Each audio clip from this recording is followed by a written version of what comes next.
এত কিস্তি যে কিভাবে শোধ করব?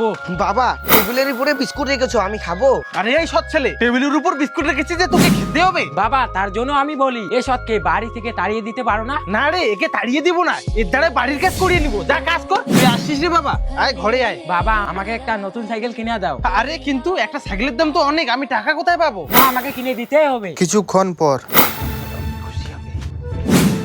বাবা এটা আমার সাইকেল। হ্যাঁ রে বেটা, এটা তোর সাইকেল। তুই হচ্ছিস আমার একমাত্র ছেলে, তোকে না দিয়ে পারি? কি দেখে আসিস, কাজ কর। 1 মাস পর এই, এক সপ্তাহ কথা বলে টাকা এনেছিস, আজকে 1 মাস হয়ে গেল। টাকা কবে দিবি তুই? দাদা আর 1 সপ্তাহ পরে টাকা দিয়ে দিব। দরকার নেই আমার, পুলিশ নিয়ে এসেছি। আরে বাবারে পালাই, খুঁজে বাঁচলে বাপের নাম। চল বেটা এখন জেলে। আরে দাঁড়াও, কি হচ্ছে?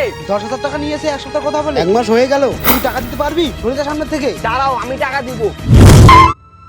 এই সৎ ছেলে, এত টাকা কোথায় পেলি তুই? চুরি টুরি করেছিস নাকি আবার? না না, আমি চুরি করি নাই, মা আমাকে।